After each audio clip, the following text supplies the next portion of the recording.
Pelik lah.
Hello.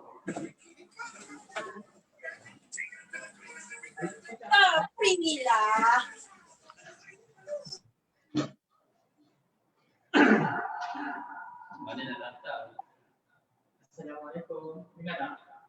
Dengar. Tapi itu sebab dia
bukan jack mic ke?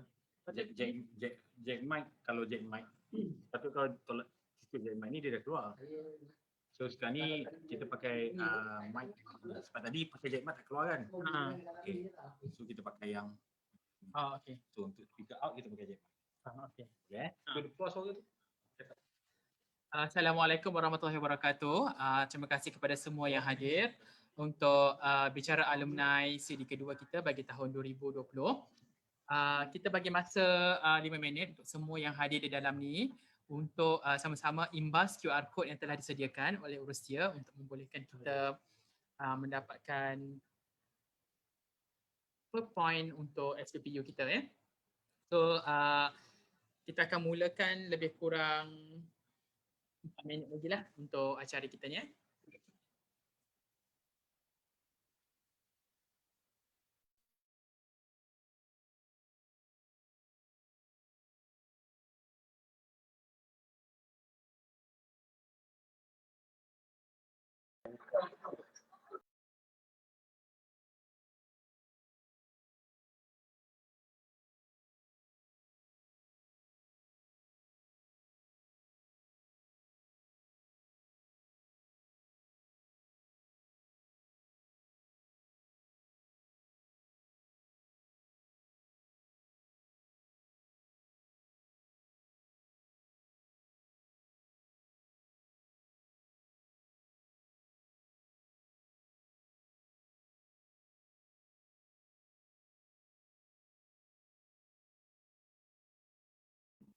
Saya nak maklumkan kepada semua peserta yang ada dalam ni, kita akan ada sesi fotografi.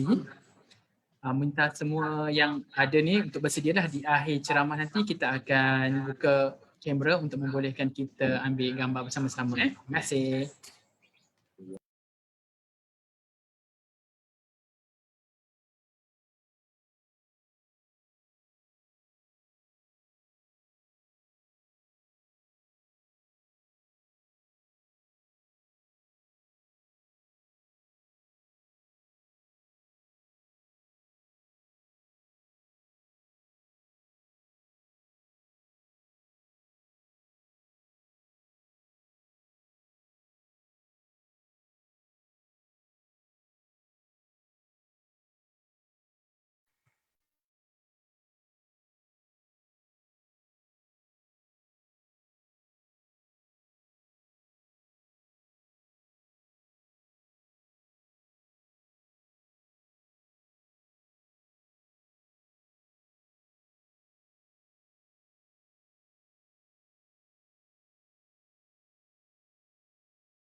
Assalamualaikum warahmatullahi wabarakatuh.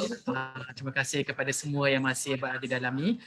Saya juga mohon kepada semua yang ada di dalam ni untuk war-warkan kepada rakan-rakan sekiranya ada yang berminat. Saya rasa tajuk yang kita utarakan pada ataupun kita bincangkan pada kali ini sangat menarik, iaitu pertanian bandar, yang mana saya rasa pada zaman-zaman MCO ni kita kena utilize masa dan juga ruang yang kita ada lah.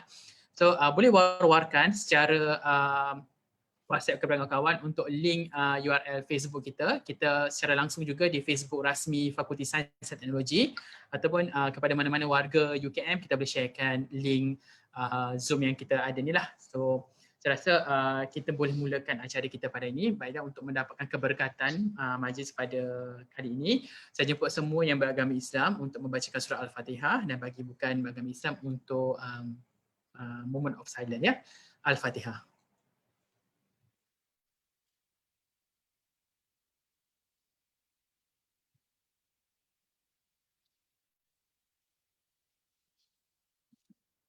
Terima kasih atas bacaan Al-Fatihah sebentar tadi.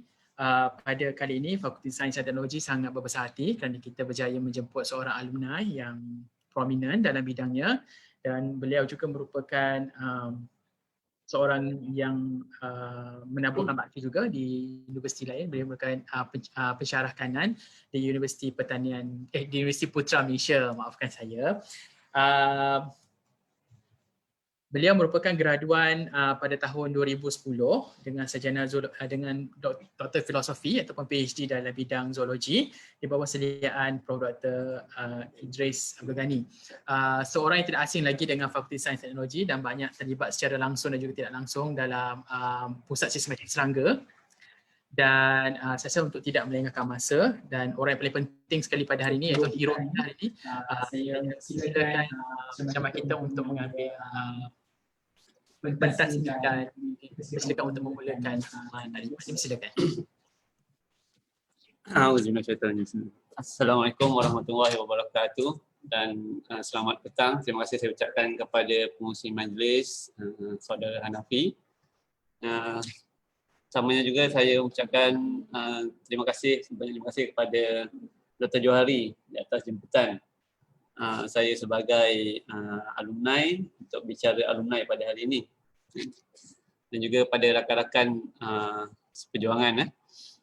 Okey, alhamdulillah hari ini kita dapat bertemu.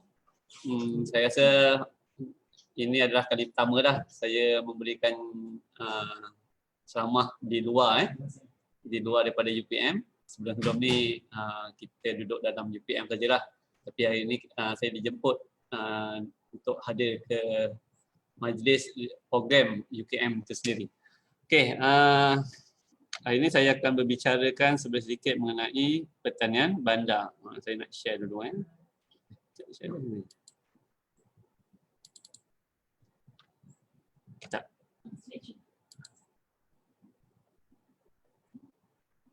Dah. Okey. Boleh nampak semua Okey, hari ini kita akan berbicara senang cerita petang-petang ni kita sembang santai saja mengenai pertanian bandar ketika COVID-19.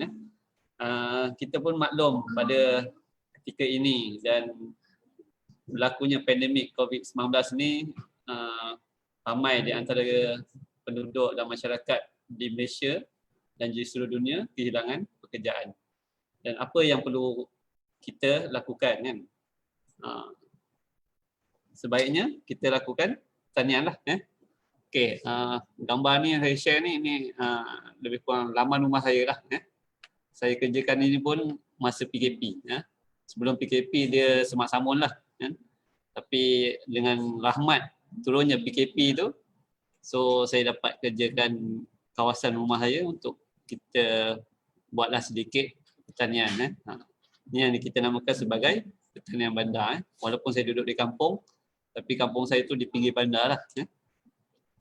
Okey, sebenarnya sedikit mengenai saya lah. Saya memulakan pengajian di UPM sebagai graduan diploma pertanian dan juga Bachelor Sains Bioindustri. Sebelum saya melanjutkan pelajaran di bidang sarjana zoologi di UKM dan kembali ke UPM untuk meneruskan pengajian di dalam peringkat Doktor Falsafah. Dan sekarang saya bertugas di Jabatan Perlindungan Tumbuhan Fakulti Pertanian UPM. Fakulti Pertanian Universiti Putra Malaysia. Tapi masih ramai lagi orang sebut Universiti Pertanian. Itulah sinonimnya pertanian tu dengan Fakulti Pertanian itu sendiri. Okey, tak apa. Kami pun faham dengan kesesaluran manusia kan. Okey, sebelum kita mulakan, ini adalah slide pertama saya, pertanian bandar. Okey, ini adalah fakta yang kita maklumlah. Okey, pertanian bandar ni sebenarnya diperkenalkan di Malaysia pada tahun 2014. 2014. So sebelum tu kita panggil apa ya? Kalau tuan-tuan dan puan-puan ingat pada masa itu, pada tahun 2006 kita panggil dia sebagai rancangan buku hijau. Ingat tak rancangan buku hijau? Iaitu sebelum ditukar kepada kempen bumi hijau. Kempen bumi hijau. Okey, tujuan utama kita adakan program bumi hijau ni adalah untuk membantu mengurangkan kos belanja isi rumah. Dan program bumi hijau ini telah ditamatkan pada tahun 2010 dan telah digantikan dengan program Jom Bertani. Program Jom Bertani. Dan pada tahun 2014 itu jugalah wujudnya pertanian bandar. Okey, pada tahun 2014 seramai 63,000 orang penduduk di Malaysia, iaitu yang terdiri daripada penduduk penduduk pinggir bandar dan juga penduduk bandar terlibat dengan pertanian bandar ni yang diberikan insentif oleh kerajaan. So pertanian bandar ni sebenarnya adalah untuk meringankan kos sara hidup isi rumah itu sendirilah, iaitu dengan cara kita menanam sendiri sayur-sayuran ataupun menternak ayam ataupun menternak memelihara ikan. Itu yang kita panggilkan dia adalah pertanian bandar. Okey, pertanian bandar ni dia boleh dilaksanakan secara individu ataupun secara berkumpulan, secara komuniti ataupun secara institusi. Macam di UKM, institusi UKM itulah yang akan membuat pertanian bandar. Atau di sekolah lah kan. Kalau komuniti, masyarakat lah, di flat ke, di apartment ke, di mana ada kawasan tanah yang terbiar tu kita bangunkan untuk kita jadikan dia sebagai pertanian bandar. Okey, ini fakta yang perlu kita maklum bahawa 250 juta manusia hidup dalam kelaparan. Dan 250 juta ini adalah penduduk yang hidup di bandar.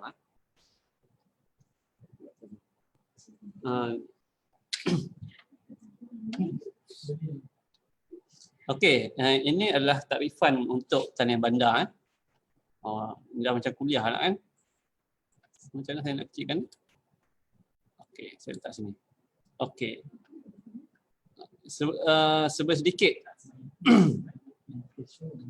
Pertanian bandar ni, kalau kita lihat, yang pertama adalah aktiviti menghasil, memproses dan memasarkan makanan dengan menggunakan sumber-sumber asli dan juga sisa buangan bandar untuk menghasilkan kepelbagaian tanaman dan ternakan.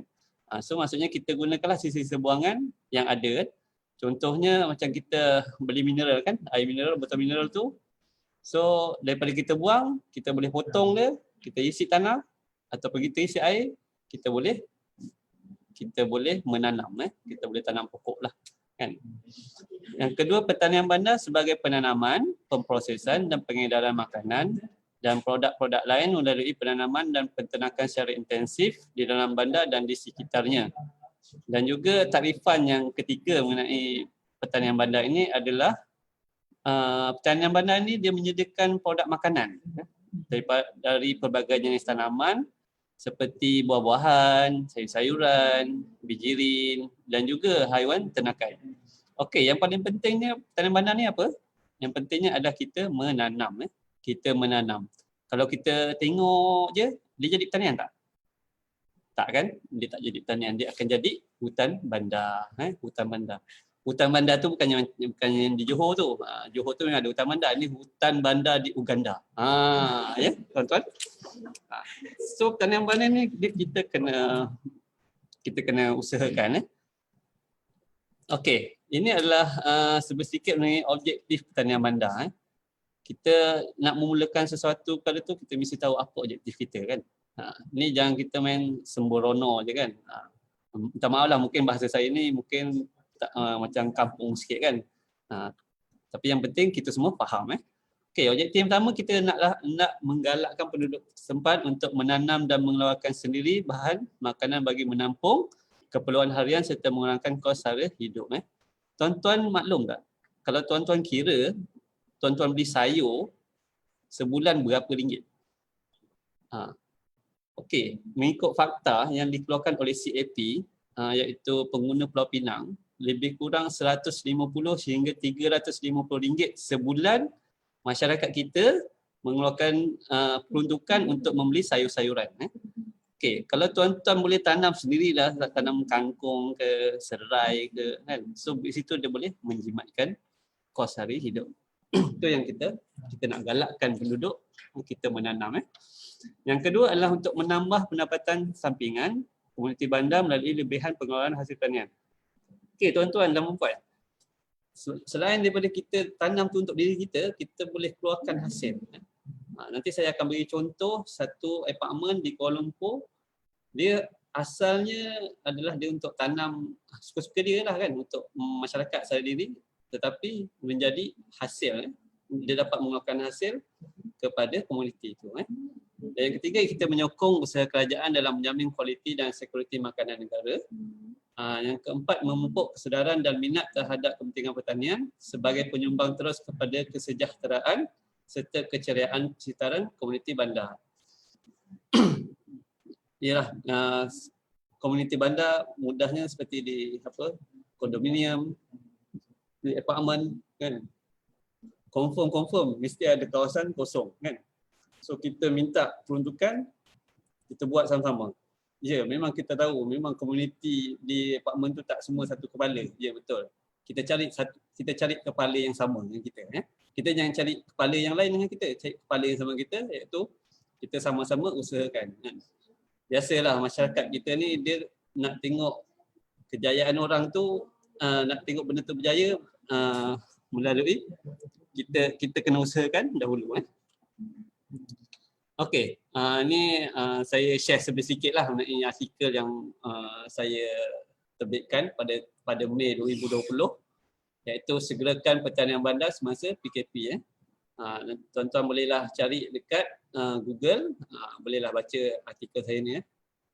Tolong saya lah untuk baca artikel ni kan. Okey, seterusnya ni yang saya katakan tadi, pertanian bandar pupuk muafakat kejiranan. Ini berlaku di Perumahan Awam Seri Perlis 2. Perumahan Awam ini memang terkenal lah di Kuala Lumpur, dan dia pun menjadi projek angkat UPM pun ada, kita ada buat lawatan, kita lihat mereka. Ni yang saya katakan tadi, komuniti ni asalnya untuk sara hidup, tapi sekarang dia sudah menjadi perniagaan dan mereka membuka pasar tani.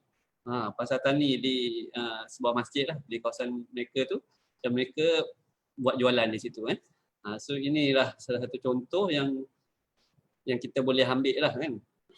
Tuan-tuan pun boleh kontak pengurusi dia untuk buat lawatan lah di Perumahan Awam Seri Perlis 2 ni. Yang kedua ni okey, daripada Menteri Pertanian Datuk Seri Dr. Ronald Kiandi menyatakan bahawa layak digalakkan ceburi pertanian bandar. So ni di bawah penjana tahun ni tak silap saya tahun lepas 10 juta di bawah penjana peruntukan untuk pertanian bandar. Nanti saya boleh sharekan ada borang lah daripada Jabatan Pertanian, cuma untuk tahun ni tak silap saya dia dah tutup lah punya penyertaan dia. Mungkin tuan-tuan boleh mohon untuk tahun yang akan datang lah. Okey, ini lagi saya sharekan iaitu program pertanian bandar dapat sambutan menggalakkan. Ini di Kuantan, Pahang ya. Okey. Okey, sebenarnya saya nak highlightkan di sini ada dua perkara mengenai pertanian bandar ni. Yang satu adalah tanaman pilihan dan satu perkara yang merosakkan tanaman itu sendiri. Okey, ini adalah pilihan tanaman yang boleh kita tanam di kawasan perumahan kita lah. Yang pertama kangkung, ini jenis-jenis sayur-sayur berdaun ya. Kangkung, bayam, sawi, lagi sayur apa yang ada yang daun, yang jenis daun. Tuan-tuan boleh fikir. Sebab kita online kan, saya pun tak boleh dengar suara you all semualah. Okey. Boleh ditanam secara hidroponik ataupun secara tanam di atas tanah. Ini hidroponik tu sebagai contoh lah. Yang keduanya tanaman-tanaman sayur-sayuran buah-buahan. Contohnya cili, terung, tomato. Jangan kata tomato tak boleh tanam kat tanah rendah ni, dah boleh dah. Mardi dah keluarkan biji benih lowland tomato, MT1, MT2, MT3. Tuan-tuan boleh pergi ke Mardi, boleh beli dunia biji benih. Dan boleh laksanakan lah. Okey, seterusnya tanaman pilihan 3, ini yang kita selalu yang menjadi viral sekarang ni adalah yang gambar yang pertama tu adalah bayam Brazil. Bayam Brazil, lepas tu ulam raja. Yang ketiga tu adalah tenggek burung. Tenggek burung. Bayam Brazil dahulunya kita makan mentah je macam tu saja kan.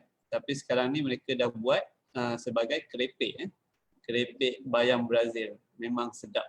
Macam kita buat kerepek bayam, ni pun sama ni. Cuma dia ada Brazil kan. Saya pun tak pasti daripada mana perkataan Brazil tu. Mungkin dia asal daripada Brazil kot. Mungkin geng-geng agronomi boleh tolong saya lah identify bayam Brazil ni. Okey, tanaman herba ni memang mudah untuk kita biarkan untuk kita tanam.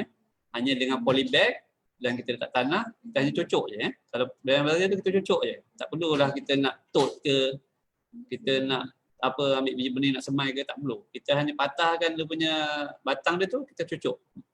InsyaAllah dia boleh hidup. Tak adalah kata orang tangan saya panas lah, dok. Tangan saya panas tak boleh nak tanam. Itu dulu-dulu lah. Sekarang ni bagi saya semua tangan sejuk kan. Boleh menanam. InsyaAllah.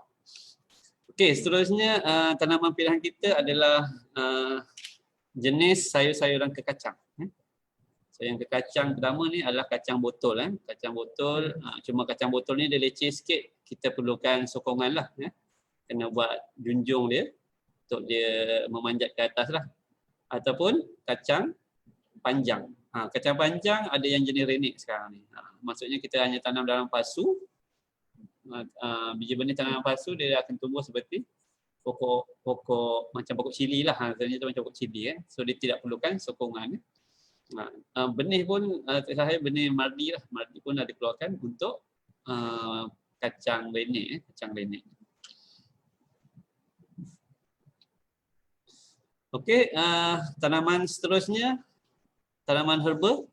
Kita boleh tanam pokok limau, pokok serai, misai kucing. Lagi pokok-pokok yang saya katakan herba kita boleh tanam di kawasan perumahan ataupun di kawasan rumah kita sendirilah. Itu yang saya nyatakan 5 pilihan tanaman yang kita boleh lakukan sendiri ataupun secara komuniti, komuniti setempat. Okey, ini projek pertanian bandar ni kita ini yang saya katakan tadi, kita boleh laksanakan mengikut kategori yang kita nakkan lah kan. Sama ada kita secara individu ke, komuniti kan, ataupun institusi. Institusi ni. Kawasan individu ni kawasan rumah masing-masing lah. Kawasan rumah masing-masing. Sendiri ada rumah corner lot, rumah tengah, rumah pangsa, rumah apa lagi? Rumah kondominium kan? Semua kita boleh menanam kan. Yang kedua kawasan perumahan komuniti ni itulah kawasan apartmen, kondominium dan juga institusi ni peringkat swasta kan, peringkat ataupun syarikat ataupun di pejabat-jabat kita boleh mulakan aktiviti pertanian bandar ni ya. Okey, inilah topik yang mungkin lain sikit saya ceritakan, iaitu kusang ke cili atas pematang, rupanya durian tajam berduri. Kusang ke panas hingga ke petang, rupanya hujan di tengah hari. Kenapa ya agaknya saya memberikan madah seperti ini? Inilah yang selalunya manusia ataupun kita give up dengan tanian ni, iaitu disebabkan oleh ancaman perosak tanaman kan. So ini saya sharekan beberapa jenis perosak lah yang ada di pertanian bandar. Dan gambar ni pun gambar di rumah saya sendiri ni saya ambil yang ada di rumah saya sendiri. Saya snap, sempat saya buat slide untuk kita kongsikan bersama. Memang saya akui lah, memang ramai di antara kita boleh menanam, boleh menyiram, boleh membaja, tapi part untuk perosak ni dia agak sukar untuk dia laksanakan dan dia pun tak pasti macam mana nak musnahkan kan. Ada yang bertanya saya, kadang-kadang tanam apa cili satu pasu je. Doktor, racun apa kita boleh guna untuk musnahkan lalat putih?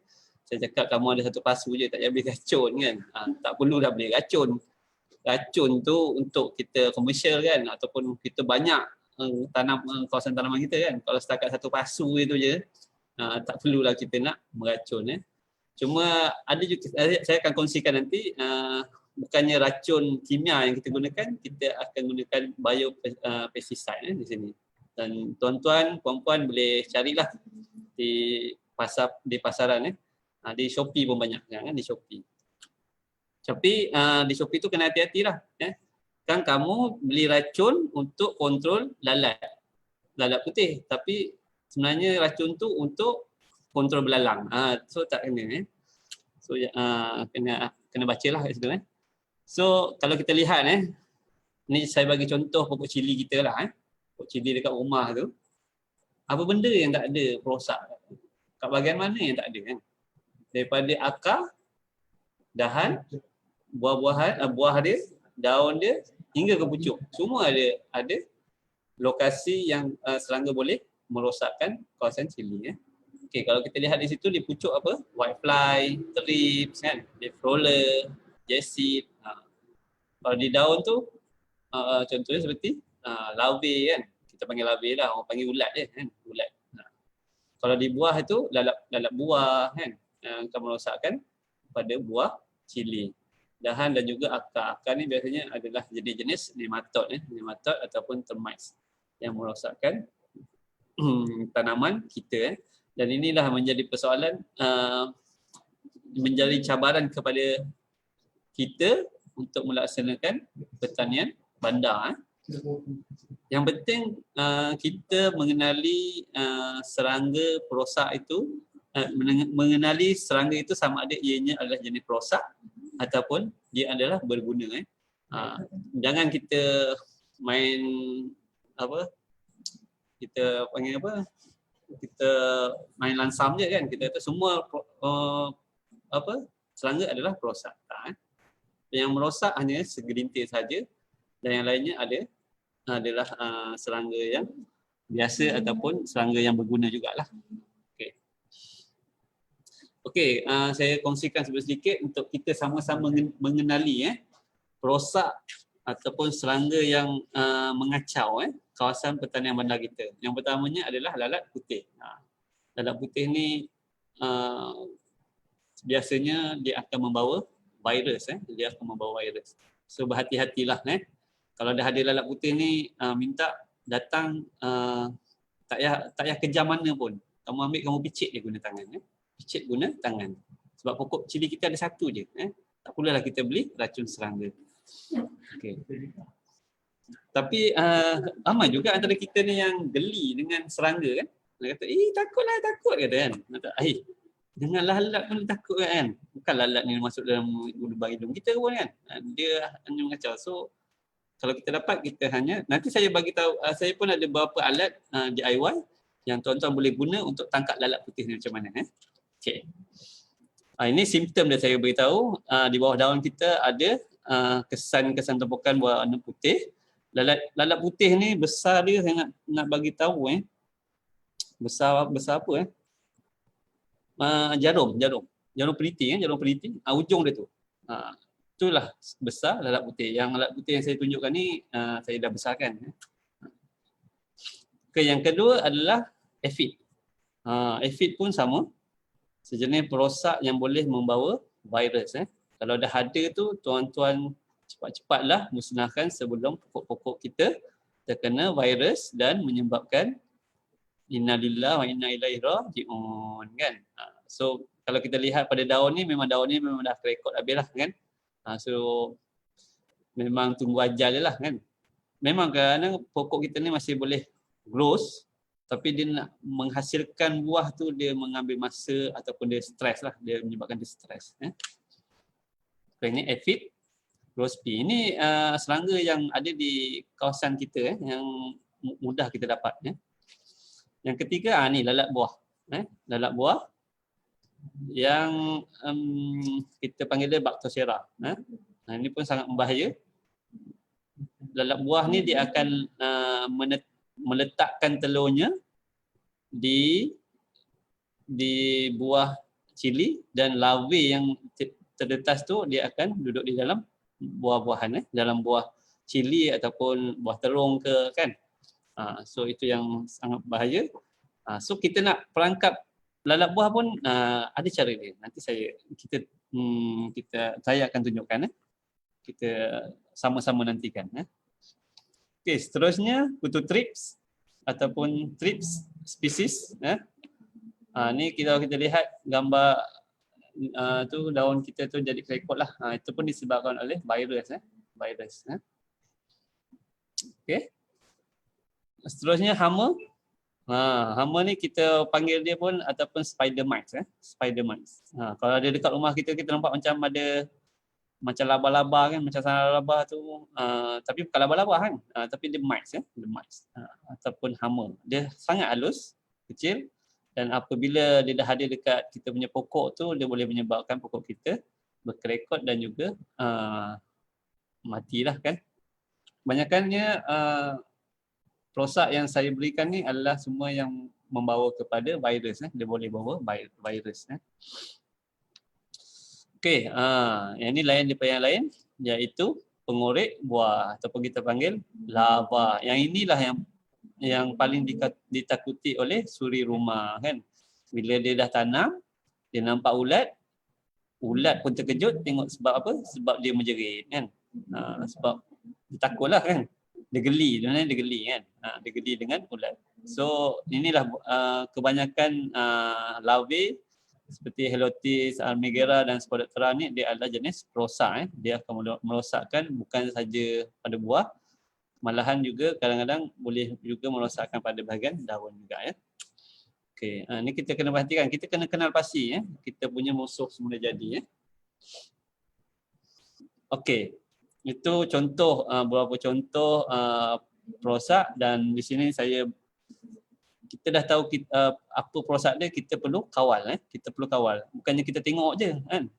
Bukannya kita biarkan sahaja, tapi kita perlu kawal perosak tersebut supaya kita mendapat hasilnya kan. Yalah kita dah tanam 2-3 minggu kan. Dah lama kita belai pokok kita tanam, kita siram, kita baja. Bila-bila kita nak dapat hasil, dia pula makan dulu kan. Tuan belum dapat lagi, dia dah makan dulu kan. So kita kena berhati-hatilah itu Okey. Cara yang pertama ini mudah. Tuan-tuan, puan-puan boleh type dekat Shopee, tulis kat situ yellow sticky thread. Ada jual. Ini cara-cara kita nak kontrol serangga perosak untuk contoh sepertinya aphid, lalat putih, lalat buah, thrips dan juga Lepidoptera. Lepidoptera ni adalah order senang cerita cakap lama-lama lah, lama-lama ataupun kupu-kupu tuan-tuan boleh beli di Shopee ataupun di kedai-kedai pertanian lah.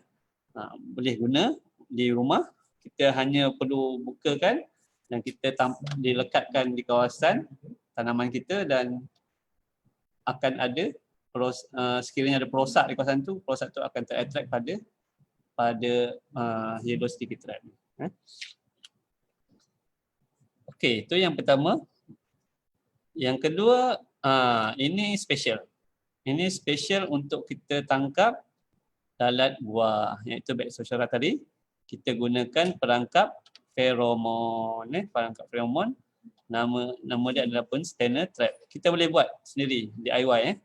Secara DIY kita gunakan botol ni. Kalau kita lihat ni adalah botol air mineral kita. Kita tebuk lubang di tengah-tengah ni. Lepas tu di tengah-tengah botol ni kita letakkan feromon. Feromon ni kita boleh beli di kedai pertanian boleh, Shopee pun boleh. So dengan cara dia kita hanya letakkan cotton. Kapas. Kita letakkan kapas, kita celupkan sedikit dengan feromon ni, kita lekatkan di tengah-tengah botol. Dan feromon ni dia akan menarik lalat buah dan lalat buah akan masuk ke dalam botol ni dan akan terperangkap. Okey, untuk pengetahuan semua, serangga ni dia ada gear depan je. Dia tak ada gear ghostan. Tahu gear ghostan? Gear undur tak ada. So maksudnya kalau dia dah masuk, dia nak keluar, dia tak boleh nak ghostan kecap, lubang dia balik. So dia akan ke bawah dan kita letakkan air di bawah ni untuk dia dia mati dilemaskan di sini. So ini boleh buat sendiri di rumah. Cuma kita belikan ni lah, belikan feromon ni. Feromon ni murah je, feromon ni tak salah saya dalam 2-3 ringgit lah, 2-3 ringgit lah. Seterusnya, ini yang saya katakan tadi. Kalau mana suri rumah yang geli dengan serangga, boleh guna vacuum trap. Vacuum trap, ni ada jual. Kat Shopee ada jual, kat kedai DIY saya tak pasti lagi, saya tak nampak lagi dia. Cuma kalau kita type vacuum trap ada jual. So kita boleh lah. Kadang-kadang dekat tanaman kita tu ada lalat putih tadi tu. So kita boleh sedot. Cumanya dia tak matilah. Bila kita dah vacuum tu dia tak matilah. Dia cuma dia terperangkap dalam tu. Apa yang perlu anda lakukan, sama ada kamu buang jauh-jauh ataupun biarkan saja dalam tu sehingga dia mati kelaparan kan. Dia matilah, dia mati. Kita boleh gunakan vacuum trap.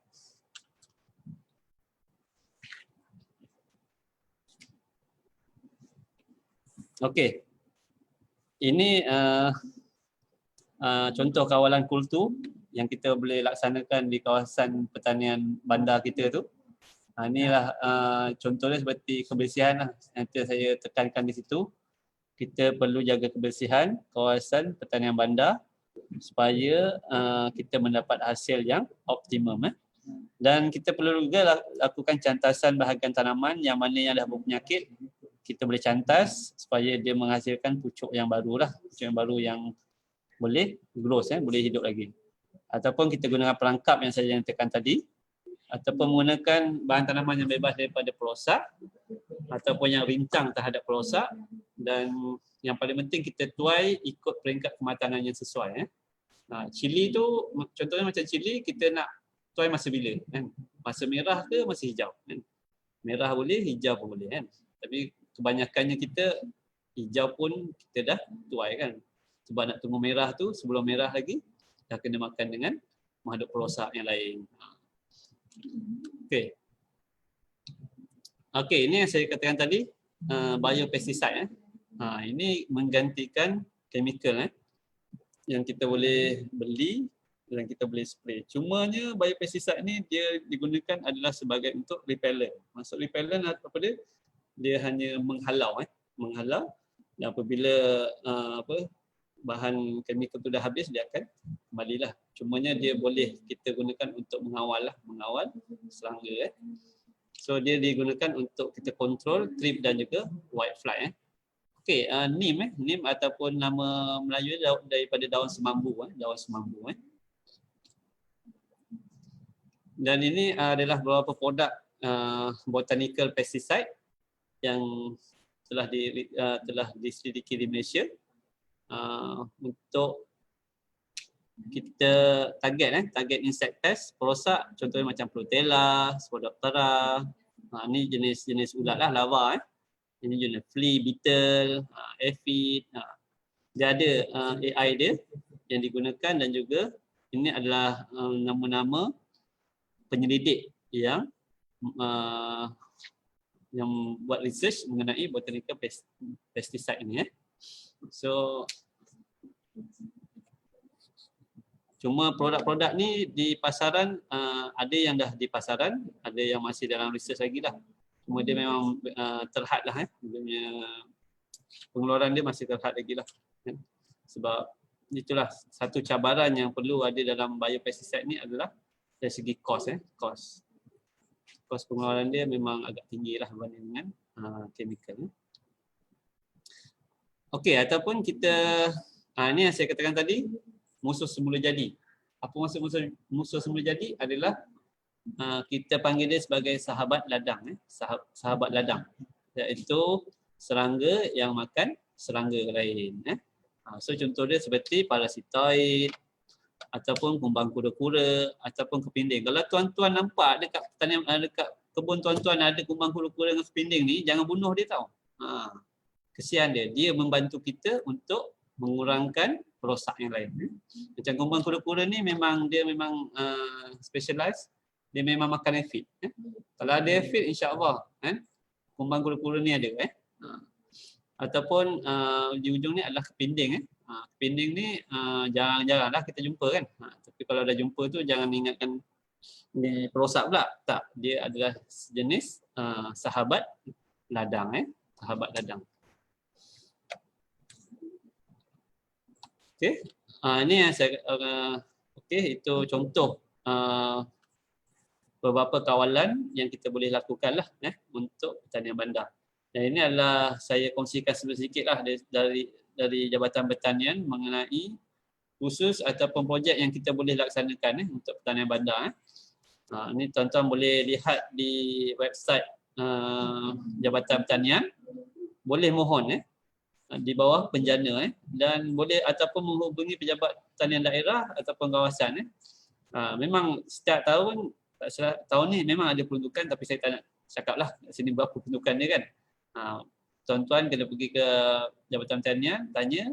Cuma untuk yang tahun ni dah tutup, tahun hadapan insya-Allah dia akan buka balik untuk permohonan pertanian bandar ni. Biasanya Jabatan Pertanian akan beri input lah seperti baja, biji benih, khidmat nasihat untuk kita memulakan pertanian bandar ni. Dan tak sedap pun Perdana Menteri pun ada umumkan lagi tu kan masa COVID lagi tu, KP masa siar langsung itu pun ada nyatakan mengenai peruntukan untuk sesiapa yang ingin melaksanakan pertanian bandar. Okey, rasanya dah habis. Okey, sebab kita memang dalam online ni kita tak boleh lebih daripada 1 jam kan. Tak boleh lebih daripada 40 minit. Kalau lebih 40 minit confirm memang tak ada yang fokusnya kan. So di sini saya nyatakan di sini cukup 40 minit kena berhenti. Itu tok guru saya ajar kan. So saya kongsikan sini gambar anak saya lah. Dia orang yang tolong saya untuk harvest serai yang ada kat rumah tu untuk dibuat jualan Itu saja daripada saya. Terima kasih di atas perhatian dan juga mendengar sedikit mengenai bagaimana kita nak laksanakan pertanian bandar. Itulah yang saya concernkan adalah dari segi perosak itu sendiri. Walaupun ada dua, perosak dan juga penyakit, tapi saya untuk kali ini saya kongsikan mengenai perosak pertanian bandar itu sendiri. Semoga majlis ini mendapat manfaat lah kepada semua. Jadi, saya serahkan balik kepada pengurusi. Assalamualaikum warahmatullahi wabarakatuh. Jadi nak stop. Terima kasih kepada macam kita pada hari yang kita kongsi sesi dan pengalaman beliau. Saya rasa ini adalah satu peluang yang sangat menarik untuk mana-mana ada partisipan yang ada dalam sama ada Zoom ataupun dalam Facebook. Saya minta untuk semak Facebook dengan Zoom untuk semak sama ada soalan atau tidak. Jadi kita buka 10 minit ni untuk peserta kita untuk bertanya soalan.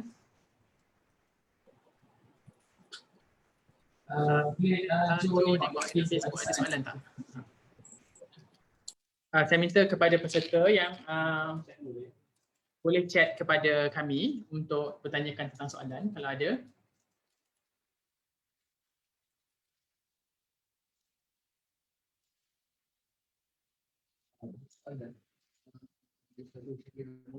Boleh dikongsi cara dengan yang saya dalam cepat nanti. Cuma saya soalan daripada Syahira Mansur. Boleh saya berkongsi? Apa? Soalan dia apa? Soalan daripada Syahira Mansur. Di Facebook Live, boleh berkongsi cara menanam herba kerana herba yang saya tanam cepat laku. Okey, kita ada satu soalan daripada channel Facebook kita. Beliau bernama Syahira Mansur, bertanya tentang mengapakah tumbuhan herba beliau selalu matilah, mudah mati berbanding dengan yang lain. So kalau boleh kita minta anda kita untuk berkongsi maklumat. Okey, terima kasih atas soalan yang diberikan. Sebenarnya banyak faktor kenapa tanaman kita mati. Bukan boleh dikatakan kita kena lihatlah daripada mula kita nak tanam tu. Maksudnya daripada bawah lah, sama ada tanah ke yang tidak sesuai ataupun biji benih yang kita gunakan. Ada juga sebab kita tidak siram, kan? Kita tak buat siraman pun pokok kita boleh mati. So soalan yang diberikan tu adalah general, so saya akan beri jawapan secara general lah, kan. So kita tengok pengurusan kita macam mana, kan. Boleh jadi juga kita siram tapi kita tak baja, kan. Kita perlu ingat pokok pun nak makan. Bukan kita manusia nak makan. Manusia makan berapa kali? 6 kali sehari. Pokok kita nak bagi makan berapa kali? Kan? Cukuplah pokok kita bagi makan dengan kita membaja dia sebanyak 2 kali seminggu. 2 kali seminggu. Ada orang dia tanam hari ni, nak harvest esok baru dia baja. Memanglah tak dapat hasil, kan? So dia kena baja 2 kali seminggu. Kalau tanya pokok herba tu, itulah. Cuma baja pun banyak jenis baja, kan? Ada baja hijau, ada baja biru, kan? Ada baja untuk buah. So kena tengok jugalah kat situ, kan? Okey, seterusnya pokok mati disebabkan oleh terlebih air. Terlebih air pun tak boleh juga, So kena bagi cukuplah, secukupnya lah, kan. Cukuplah kalau hari tu hujan, kita tak perlulah menyiram, kan. Okey, saya ni pertanyaan bandar sangat itu sedikitlah jawapan yang saya boleh berikan untuk tanaman herba, herba lagi. Okey, kita ada satu lagi soalan, iaitu penambahan anda sangat bagus untuk diamalkan. Namun apakah solusi untuk menggantikan siraman secara manual? Daripada Anwar Habib. Okey, Amali. Kalau kita lihat, memanglah satu menjadi rutin pada kita kena siram hari-hari, kan. So nak siram hari-hari itu pun menjadi bebanan lah bagi kita, kan, untuk siram pokok. Cuma kita boleh buat secara DIY. Tuan-tuan ada botol mineral? Dia nampak tak botol mineral saya ni? Nampak botol mineral saya? Okey, ini secara mudah lah untuk DIY. Kita hanya lubangkan di penutup kita, kemudian kita tunggingkan. So air di dalam air mineral ni akan menitis kepada pokok kita lah. Misalnya ini kita punya pokok, kan? Kita letak begitu, kan? So air itu akan mengalir di dalam pasu kita lah, secara titisan. So bila air mineral dalam ni dah habis baru kita refill balik lah. Itu cara kita nak atasi masalah siraman secara manual. Itu cara mudah lah kan kalau kita nak gunakan botol mineral. Adapun dia orang boleh gunakan sistem vertigasi lah kan. Sistem vertigasi tu agak mahal sikit lah kan. Iaitu kita kena gunakan ada pipe, ada tube, satu kena ada elektrik. Itu pun boleh juga lah. Cuma yang paling mudah kita guna ni lah, guna mineral. Guna botol mineral untuk kita buat siraman secara titisan. Okey, kita ada satu lagi soalan. Soalan daripada Afiq Aizat. Bagaimana nak mengatasi masalah teritip pada daun dan batang? Okey, teritip nama lama lain dia adalah scale insect. Scale insect kan? Scale insect. Okey, kita boleh sembuh guna biopesticide tadi tu yang saya nyatakan tadi tu kan. Kita boleh gunakan neem ataupun kalau pokok kita hanya ada 1-2 pokok tu kita boleh kikis lah kita boleh kikis sebenarnya guna sudik, kita orang panggil sudik, kita panggil poset kita ambil guna poset kita boleh buang sebab kita di sini kita bukannya menjalankan pertanian yang besar kan, kalau secara kecil-kecilan lah kan. Kalau besaran, kalau misalnya pokok kita ada banyak, ada 1 ekar ke, teritip pun banyak di situ, kita boleh gunakan racun kimia lah. Ada racun di kedai-kedai pertanian untuk kita boleh beli di sana lah. Lagi apa? Assalamualaikum. Ada satu lagi soalan, iaitu ada beberapa soalan lagi. Antaranya adalah apakah cabaran utama dalam menjalankan pertanian bandar? Bagaimana nak kekalkan motivasi ketika pandemik COVID-19? Itulah cara kita lama kan? Itulah cabaran utama yang kita nak kita atasi. Yang pertama adalah kita tidak boleh, yang penting kita kena istiqomah. Walau apa pun semua kena ada istiqomah. Tak boleh kita buat sekejap macam angat-angat tai ayam. Yang pentingnya kita ada minat lah. Kita mesti ada minat dan kita mesti buat secara berterusan. Dan kita buat tu jangan anggap dia adalah benda yang membosankan. Kita kena positif. Sentiasa positif dengan apa yang kita buat. Buang yang negatif. Kita ambil yang positif semua. Walaupun prosak tu datang, kita anggap dia adalah negatif, tapi kita anggap dia adalah positif. Sebab dengan adanya prosak itu, kita menjadi positif. Macam mana? Kita boleh, kalau tak ada prosak tu, kita kadang kita acuh tak acuh kan pokok kita kan, kita siram je kan. Bila ada prosak tu, kita lebih fokus lah, ataupun kita lebih nak memelihara pokok kita daripada diserang oleh serangga lah kan. Sebenarnya seronok buat tanian bandar ni kan. Tuan-tuan boleh try beli pasu nanti hari ini, beli biji benih tanam hari ini, 2-3 hari pasu kita tu dah ada pokok kangkung. Tuan-tuan akan terasa teruja kan. Tuan-tuan boleh tanam kangkung di dalam pasu kan. Tunggu 30 hari, 30 hari selepas tuan-tuan tanam, siram, baja sikit, dia akan subur. Bila subur, tuan-tuan boleh ambil hasil dia. So, tuan-tuan jadikanlah itu sebagai motivasi untuk kita kekal melaksanakan pertanian bandar. Cuma kalau kita rasa bosan seorang-seorang tu, kita buatlah secara komuniti ke ataupun kita berkongsi ke kan dengan rakan-rakan yang lain. Saya nak tanya satu soalan lah. Okey, kita ada Afi nak tanya satu soalan. Tadi saya tengok ramai yang diberikan, saya sangkakan pertanian bandar ni dekat kawasan-kawasan rumah bangsa, rumah yang tak ada tanah. Tadi saudara menyampaikan banyak pada kawasan yang rumah bandar tapi ada tanah. Jadi kalau kawasan rumah-rumah yang tak ada tanah ni, maksudnya ada balkoni kecil je, ada tak macam dulu pernah diperkenalkan hidroponik kan? So ada tak cara yang dia boleh dicadangkan untuk kita tanam dekat rumah-rumah yang ada balkoni kecil je? Terima kasih. Okey, saya ulang soalan yang dia tanya. Kebanyakan kita berkongsi tentang penanaman pada kawasan perumahan yang ada tanah lah untuk tanam. Tapi macam mana kita nak mobilisasi ataupun perkhidmatan sekiranya kawasan kecil macam rumah bangsa ataupun rumah yang memang tak ada keluasan untuk tertentu. Saya rasa saya dah jawab sebab penjelasan tak dengar apa soalan tadi tu. Saya cuba ulang lah. So basically soalan ini adalah bagaimana kita nak optimalkan bandar ni bagi kawasan perumahan ataupun yang limited untuk kawasan tanahnya lah.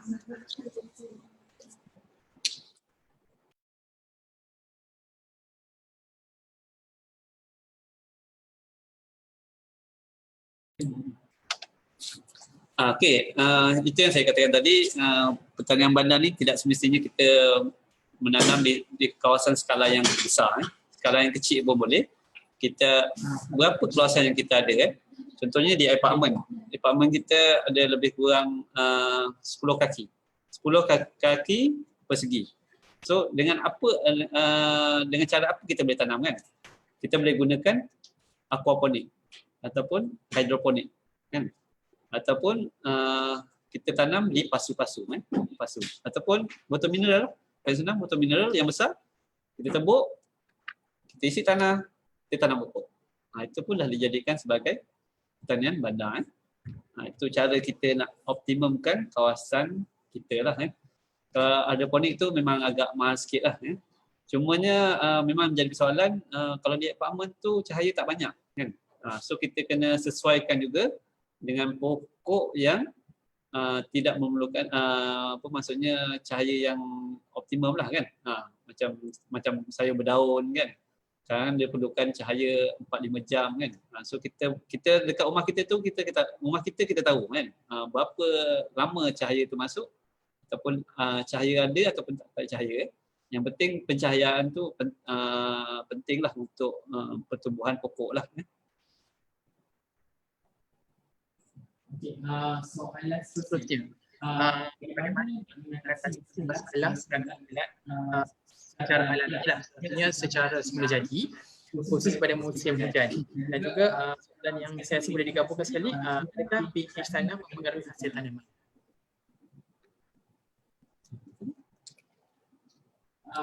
Kawalan serangan kulat dan pH tanah mempengaruhi hasil tanaman.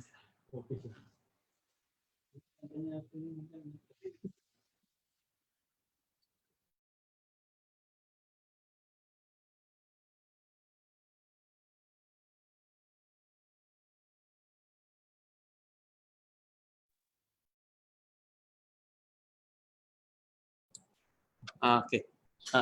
Serangan kulat serangan kulat ni dia berbeza sikit lah. Kulat ni kita panggil dia sebagai penyakit penyakit. Kalau serangga kita panggil perosak. Okey, serangan kulat secara alami ni sebenarnya dia ada patogen yang ada host yang membawanya. Biasanya serangga lah. Dan kalau kita nak atasi secara alami tu pada musim hujan ni memang kawasan terlembab lah kan. So kita memang bagi saya kita memang tak ada ubat secara alami lah. Kita terpaksa juga kita kena buat semburan. Kita buat kawalan. Sebab racun kulat ada juga dijual di pasaran. Kita gunakan untuk mengatasi masalah kulat lah. Cumanya saya dan Dr. Jo ada buat EPF lah entomopatogen. Cumanya EPF yang kami selidiki tu masih dalam peringkat kajian lagi lah. InsyaAllah berjaya apabila projek itu berjaya, insyaAllah kita boleh gunakan dan dia boleh dijadikan sebagai semula jadilah nanti. Dan juga pH tanah ni mempengaruhi hasil tanaman atau tidak?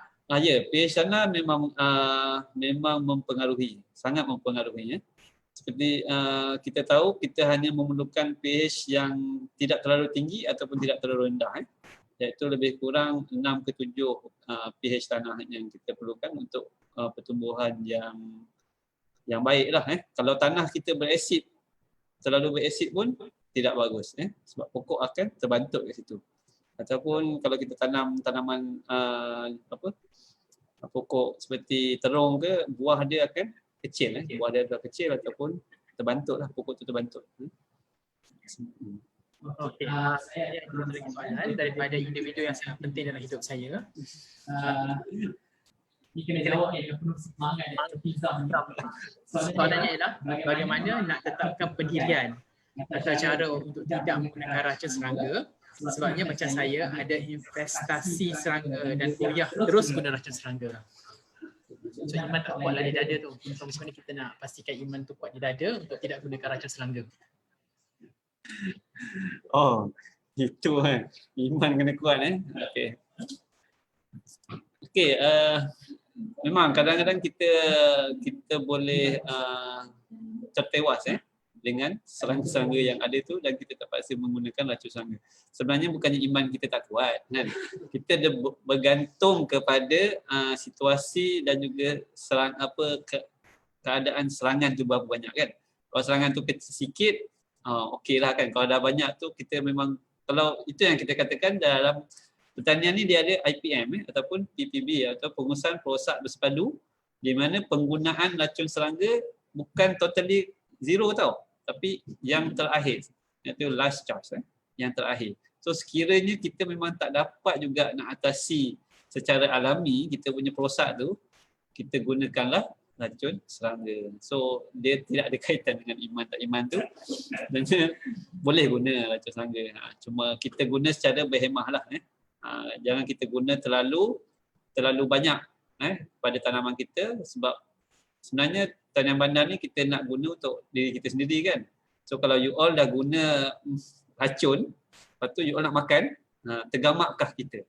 Itu dia punya istilah dia tu, tergamakkah kita nak makan makanan yang kita dah racun kan. Kita sebab kita beli kat luar, kita boleh kata kat luar tu pun guna racun juga. Ya, kat luar tu kita tak tahu dia guna racun apa kan. So kita main makan je kan.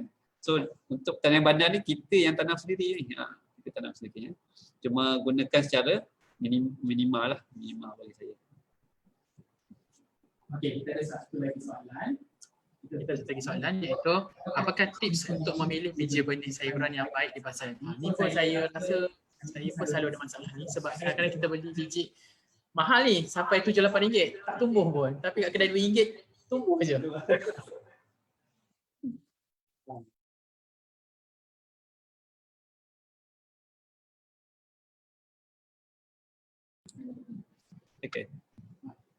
Okey, tip memilih biji benih sayuran memang banyak syarikat-syarikat yang mengeluarkan biji benih, dan kita pun tak pasti sama ada biji benih kita tu terbaik ataupun tidak terbaik. Cuma saya nak katakan sini, kita kena tengok dia punya tarikh luput dia. Tarikh luput pada biji benih. Sebab dekat biji benih tu ada tarikh luput, dan kadang-kadang kita beli tu benda tu dah lama kan. Dah terlalu lama, menyebabkan biji benih yang dalam tu pun sepatutnya dia boleh bercambah, tapi sebenarnya disebabkan dah tarikh luput, dia menyebabkan dia tidak bercambah lah. Ataupun senang cerita macam kita beli biji benih jagung kan.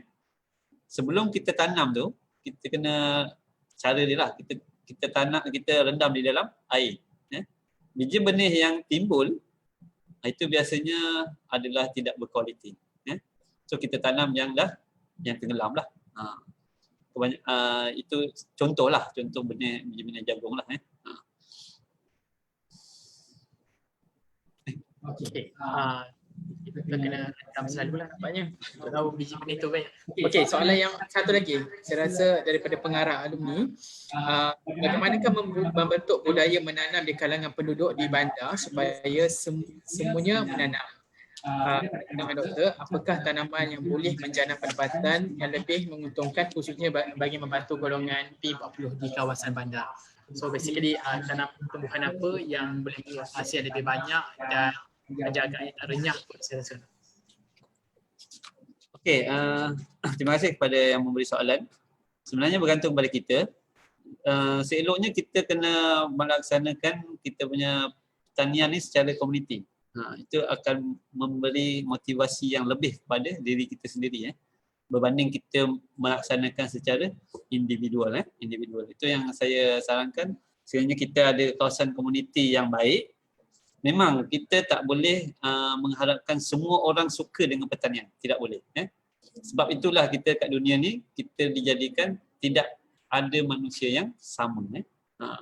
Saya dengan perangai saya, Dr. Johari dengan perangai dia, Cik Hanafi dengan karakter dia kan. Kita pelbagai. So macam mana itu kita kena meraihkan. Kalau orang dah tak minat, kita tak boleh nak buat apa lah. Cuma kita boleh bagi motivasi pada dia. Kita bagi tahu dia ni bagus kalau kita tanam sama-sama kita akan dapat hasil yang sama. Kita boleh bagi peringatan ataupun kita bagi motivasi pada mereka lah kan. Tapi untuk diri sendiri untuk kita mendapatkan untuk kita terus buat pertanian ni kita kena buat dengan sungguh-sungguh lah maksudnya kita buat dengan komuniti.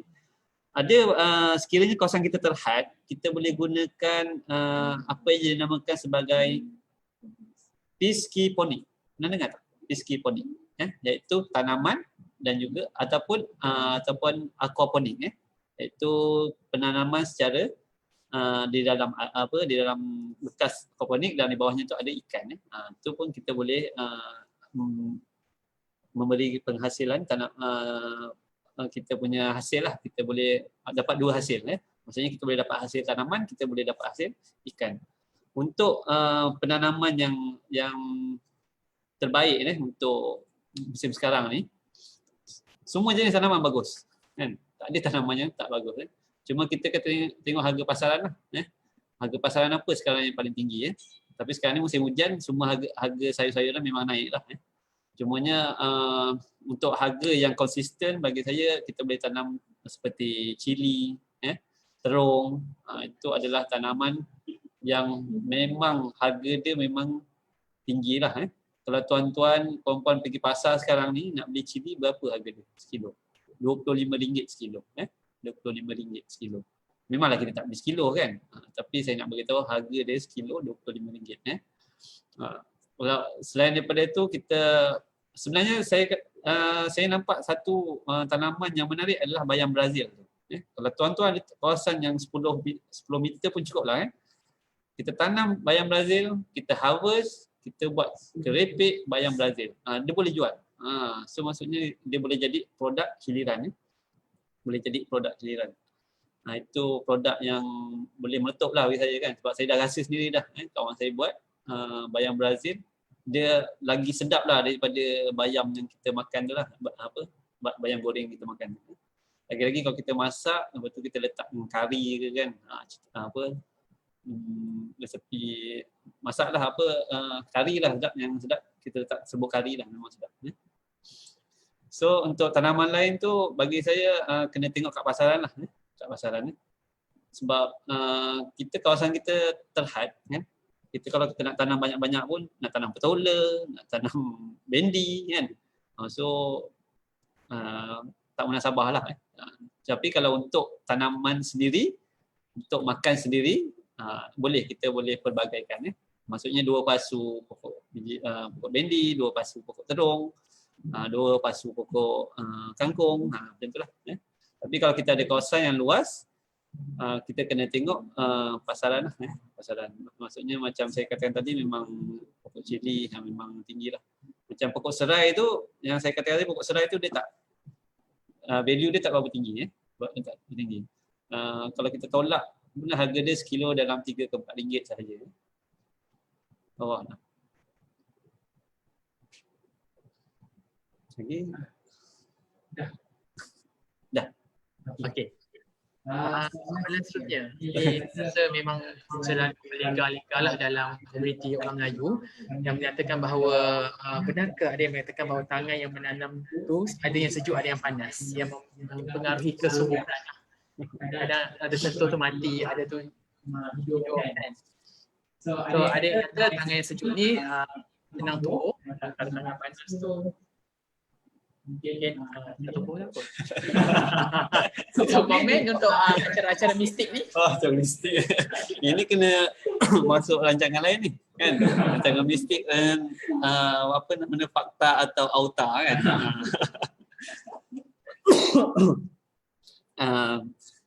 Bagi saya lah tangan sejuk tangan panas ni tak tahulah ada ke istilah ni pada masa sekarang ni. Ada kan? Ada kelakaran kita kat sini? Ha? Benda ni memang masih lagi melekat di kalangan Ya. bangsa Melayu ni lah. ya masih lagi. Cumanya kita nak dari segi kesahihan ataupun scientifical bila kita tak pasti lagi ya. Cuma kita boleh cuba nanya kan. Dia masalah orang yang tangan panas ni ataupun tangan sejuk ni sebab penjagaan. Kadang yang tangan sejuk pun tak jaga pun mati juga pokok tu kan. Cuma kita tak tahulah tangan kita ni sejuk ke tangan panas kan. Cuma yang penting sebenarnya kita perlu berkomunikasi dengan pokok. Itu yang penting kan. Kita tak apalah kita kena bercakap dengan pokok Jangan kita marah kat pokok kita. Kita cakap Maksudnya kalau kita dah bergaduh suami isteri, jangan kita marah kat pokok kita. Pokok kita tu ada apa? Ada perasaan So kita kena belai dia, kita kena cakap dengan dia ataupun kita kena bercakap lah dengan berkomunikasi dengan pokok. Kita katakan kepada pokok hiduplah kamu kan. Kita saling sayang menyayangi macam itulah kan dengan pokok kan. So tangan panas tak panas tu, yang panas tu saya tak pastilah ada lagi ke tak ada. Bagi saya memang ini dah ditelan zaman lah kan. Zaman milenium ni insya-Allah semua orang boleh buat penanaman. Yang pentingnya adalah kita punya penjagaan tu lah, pengurusan pokok tu.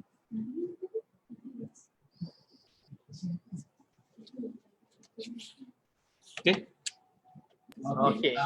Terima kasih Saya rasa setakat ni saya kata tajuk ni memang menarik sebab kita terima lebih daripada 15 soalan, 20 soalan. So saya bagi masa lagi kepada siapa-siapa yang nak tanya soalan. Tanya dekat Facebook ada soalan lagi tak? Ada boleh? Sebab aku dah Sekejap. Okey, nampaknya dekat Facebook kita pun dah tak ada soalan dan dekat dalam chat room pun tak ada soalan. Baiklah, pihak urus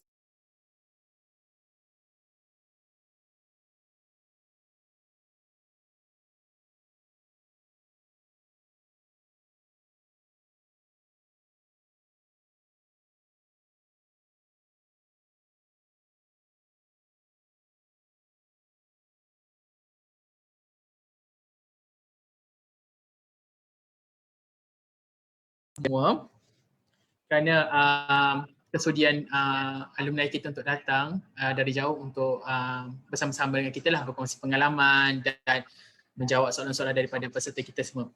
So pihak Urusia ada menyediakan sedikit kuis lah untuk peserta yang berada dalam ni. Kuis ni berkaitan dengan penceramah, bahan ceramah dan juga Fakulti Sains Teknologi lah. So kita menggunakan platform Quizizz, quizizz.com ya. So siapa-siapa yang ada handphone ataupun peranti, saya cadangkan untuk masuk ke laman sesawang tersebut dan masukkan nombor PIN kita iaitu 448082. Okey. Dan juga pihak Urusia ada menyediakan link di chat lah. So saya minta kepada peserta untuk masuk ke dalam laman sesawang tu ataupun klik kepada chat yang telah disediakan lah untuk membolehkan kita mulakan acara ya. So saya bagi masa dalam 2 minit untuk peserta masuk ke dalam chat room pula, laman sesawang dan juga bersedia dengan ni. Dan juga saya nak ingatkan ya untuk masukkan nama penuh dan juga nombor telefon. Supaya kita boleh hubungi untuk memberikan hadiah kepada 5 peserta yang mendapat markah tertinggi ya. So saya bagi masa 5 minit untuk 5 minit tak, 2 minit untuk peserta semua masuk ya. Laptop saya ni buat drama pula habis bateri.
Okey,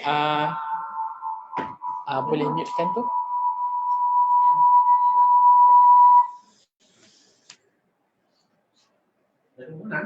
Belum.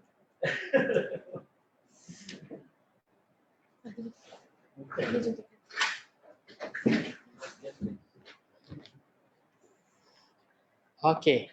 Saya rasa 2 minit itu telah pun tamat. Kita ada 39 peserta.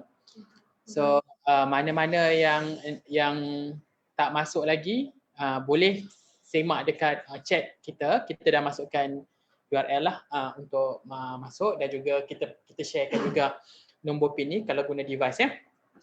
So seharap bersedialah dengan kiraan 10, 9, 8, 7, 6, 5, 4, 3, 2, 1. So saya bagi masa lagi untuk semua bersedia ya.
Ke atas. Aku tak mahu lagi. Dari masa dah ke Jun? Jun pula. Ya, Jun. Dah selesai ke semua?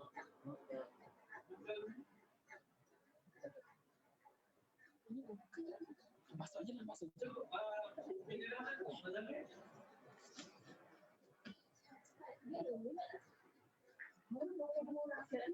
Weh, nampak ni. Masuk. Semangat. Weh, kenapa?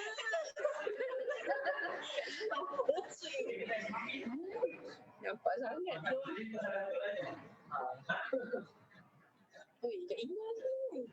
Mana siapa? Tu kan. Mau.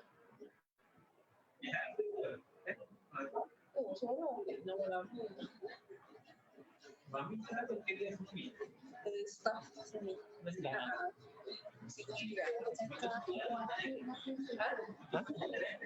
Gila tu Ina tu.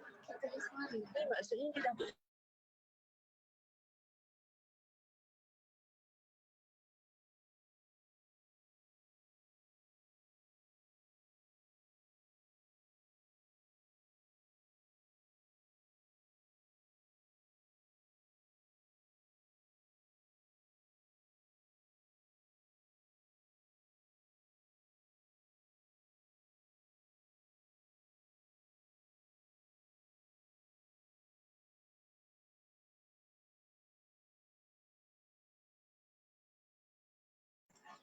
Okey, kita dah ada pemenang.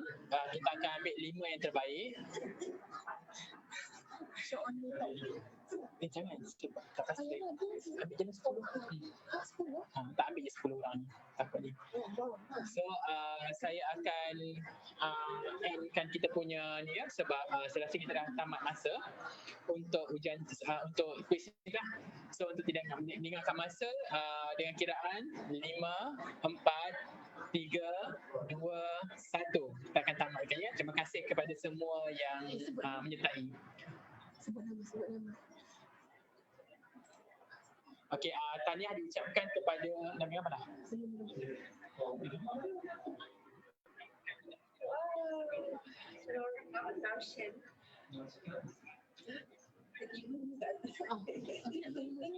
So kita mengucapkan tahniah kepada 5 yang teratas ni, iaitu Norshen, KDS Mami. Saya rasa saya syak saya tahu siapa ni. Ya, Cincin ni pun saya kenal siapa ni orangnya. Farid dan juga Yusnita. Saya harap kelima-lima ni untuk tunggu sebentar untuk kita dapatkan maklumat lanjut lah. So tunggu sebentar dan kalau boleh private message kepada Urustia. Ucapkan tahniah kepada 5 yang pada Urustia nombor telefon untuk kita hubungi untuk memberikan hadiah tersebut lah. So dengan itu saya mengucapkan terima kasih kepada semua yang terlibat dalam program ni. So sekarang ni saya minta semua peserta untuk sama-sama onkan kamera untuk memberikan kita ambil gambar beramai-ramai lah, dan kita akan edarkan melalui link yang sesuai. So saya minta semua untuk onkan kamera.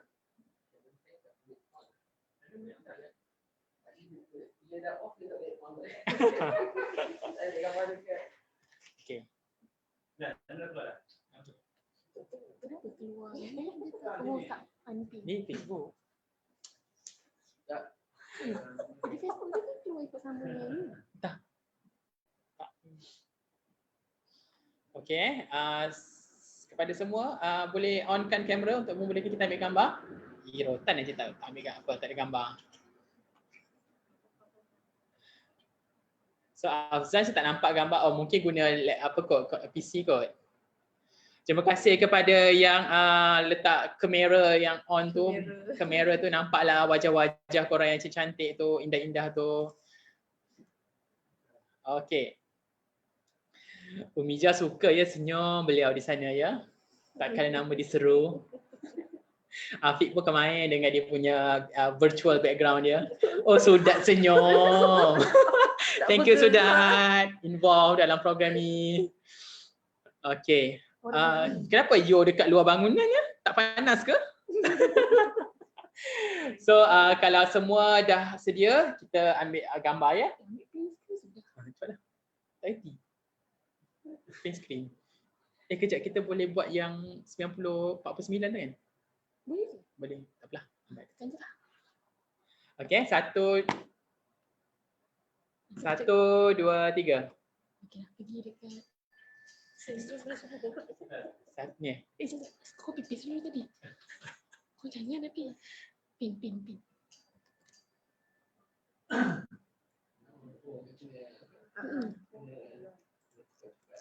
Okey. Okay.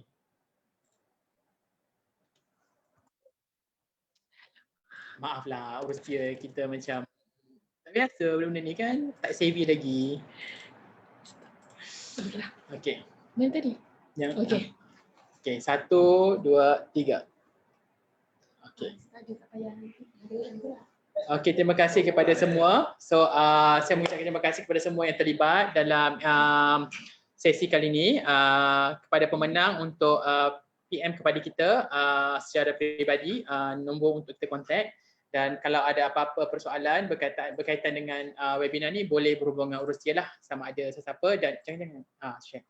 So saya paparkan semula QR ni selama 3 minit kepada mana-mana yang tidak lagi imbas QR code ni untuk sama-sama imbas supaya kita boleh dapatkan poin untuk SPPU.